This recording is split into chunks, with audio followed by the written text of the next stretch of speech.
নমস্কাৰ, স্বাগতম জনালোঁ কেলভিন আছাম ইউটিউব চেনেললৈ। আৰু আজিৰ পৰা যিহেতু 12 নৱেম্বৰ আৰু আজিৰ পৰা সমগ্ৰ ভাৰতবৰ্ষতে SSCGD মেডিকেল আৰম্ভ হ'ব 2025 আৰু 26।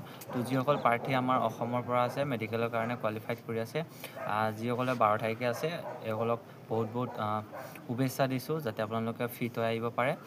আৰু যিসকল আহিবলগীয়া দিনকেইটাতো আছে সেইসকলেও বহুত শুভেচ্ছা থাকিল। আৰু তোমালোকে যাবা, ভালকৈ যাবা, ৰিলেক্স হৈ যাবা, বেছিকৈ ভয় নাখাব, কাৰণ ভয় খালে আপোনালোকে জানেই নিজৰ কি ক্ষতি হ'ব পাৰে। আৰু মই ভিডিঅ'ত অলৰেডি কৈয়ে আছোঁ, গতিকে আপোনালোকে ভয় নাখাব, ৰিলেক্স হৈ যাব। বিশেষকৈ আপোনালোকে BPটো ধ্যান ৰাখিব, কাৰণ BPটোত বহুত ল'ৰা এনেকৈ ভয় খাই মেলি BP হাই হয় আৰু মেডিকেল পোৱা যায়। গতিকে আপোনালোকে এইটো নকৰিব, আৰামছে যাব, ভয় নাখাব, ৰিলেক্স হৈ যাব। আৰু যিসকল আমাৰ প্ৰাৰ্থী আছে এইসকলক মই ক'ম, বাওঁ হাতৰ যিটো থাম হয় এই থামটো আপোনালোকে চাফা কৰি ৰাখিব, কাৰণ তাত বায়'মেট্ৰিক্স কৰা হ'ব। এইটো থামটো বহুত প্ৰয়োজন হ'ব, আপোনালোকক ল'বই।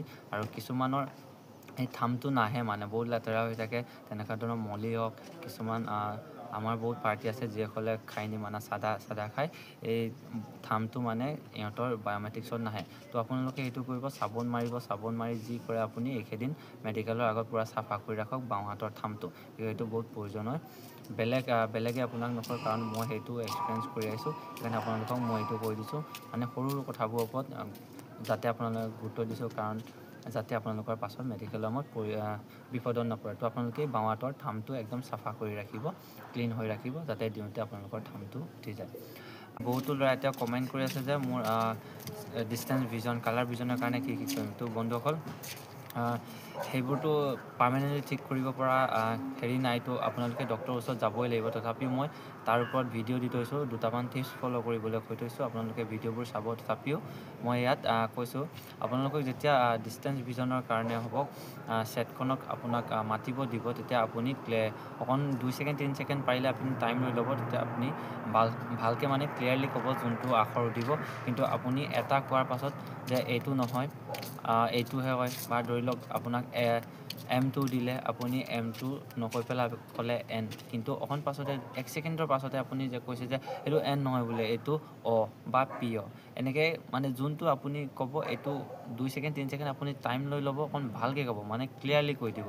দুবাৰ তেনেকৈ খোকোজা লগা বা ঘূৰাই এইটো নহয় তেনেকৈ কোৱা আপুনি নকৰিব, কাৰণ এনেকৈ কৰিলে ডক্টৰৰ ওপৰত সন্দেহ আহি যাব। গতিকে আপোনাক গোটেই ছেটখন মাতি দিব পাৰে, আৰু গোটেই ছেটখন যদি আপোনাক মাতিব তেতিয়া আপুনি প্ৰব্লেমত পৰিব পাৰে। গতিকে আপুনি এইটো নকৰিব।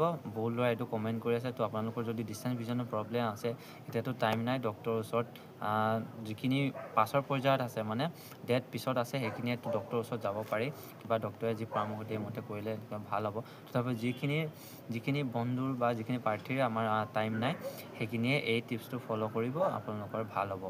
আৰু কালাৰ ভিজনৰ ক্ষেত্ৰতো ঠিক এনেকৈ আপোনালোকে কৰিব, এই টিপছকেইটাকে ফ'ল' কৰিব, কাৰণ ইয়াৰ বাহিৰে আৰু এতিয়া টাইমো নাই তেনেকৈ বেলেগ হেৰি কৰিবলৈ। তো আপোনালোকে এই টিপছকেইটা ফ'ল' কৰিব।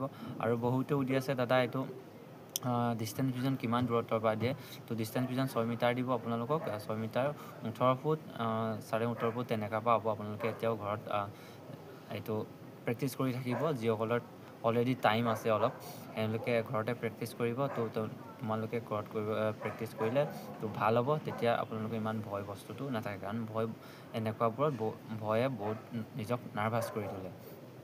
আৰু ছেকেণ্ডতে বহুতে নগ্নিৰ ওপৰত সুধি আছে, কেৰি এংগলৰ ওপৰত সুধি আছে।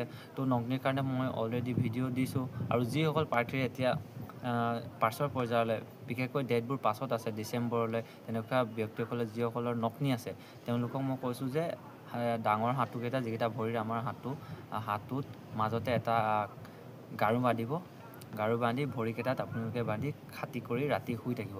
এনেকুৱা সেইটো আপুনি কাম যিমান দিনলৈকে আপোনাৰ মেডিকেলৰ দিন পাইছে তেতিয়ালৈকে আপোনালোকে কৰি থাকক, নিশ্চয় আপোনালোকে ভাল ফল পাব।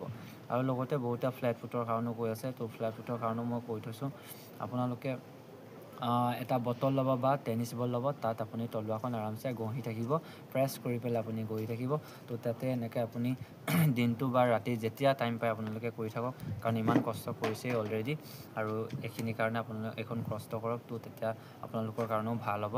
আৰু ফ্লেট ফুটৰ কাৰণে আপোনালোকে এইটো অভ্যাস গঢ়ি তোলক, এইকেইদিনতে প্ৰেক্টিচ কৰি থাকক, প্ৰেক্টিচক অভ্যাসলৈ পৰিণত হ'ব, তেতিয়া আপোনালোকৰ নিশ্চয় ভাল হ'ব।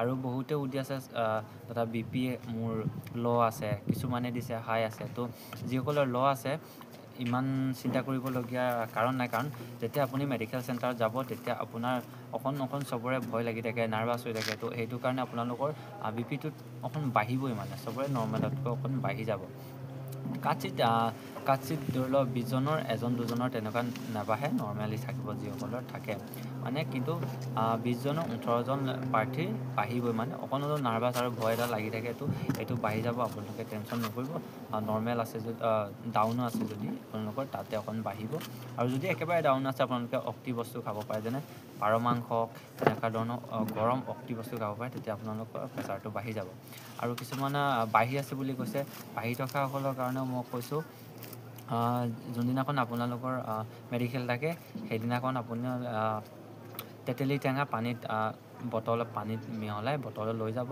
আৰু আপোনালোকে ঘনকৈ খাই থাকিব আৰু লগতে আপুনি যেতিয়া মেডিকেল চেণ্টাৰলৈ সোমাই যাব তেতিয়া আপুনি ভিতৰলৈ লৈ যাব লৈ গৈ আপুনি ঘনে এইটো কিবা উপায় কৰি আপুনি খাই থাকিব তেতিয়া আপোনাৰ প্ৰেছাৰটো নৰ্মেল হৈ থাকিব আৰু যদি আপুনি ভয় নাখায় তেতিয়া আপোনাৰ সম্পূৰ্ণৰূপে প্ৰেছাৰটো নৰ্মেল হয় আপুনি ফিট হৈ আহিব পাৰিব তো আপোনালোকে এইকেইটা টিপছ ফ'ল' কৰিব পাৰে আৰু বিশেষকৈ কেৰি এংগলৰ কথাটো কেৰি এংগলৰ ওপৰত মই আগতে ভিডিঅ'ত কৈছোঁ হ'লেও আপোনালোকে এইটো ইমান হেৰি কৰিব পৰা বস্তু নহয় কাৰণ কেৰি এংগল এইটো পাৰ্মানেণ্ট হয় তাক আৰু সোনকালে ঠিক কৰিব নোৱাৰি তথাপিও আপোনালোকে এবাৰ ডক্টৰৰ ওচৰত যোৱাটো উচিত আৰু ডক্টৰে সেইটো জানিবই কিমানত একচেপ্ট কৰিব কিমানত নকৰে তো এইটো আপোনালোকে সময় যদি আছে আপোনালোকে যাব পাৰে এতিয়াও কেৰি এংগলৰ কাৰণেতো মই বৰ বিশেষ নহওঁ আৰু তাৰ পাছতে বহুত কৈ আছিলে যে মোৰ বুকুত কিবা ভাঁজ আছে তেনেকুৱা ধৰণৰ কমেণ্ট কৰি আছিলে তো সেইটোত আপোনালোকে বুকুত যদি ভাঁজ আছে যদি হাৰ্ডি ভঙা আছে তেতিয়া আপোনালোকৰ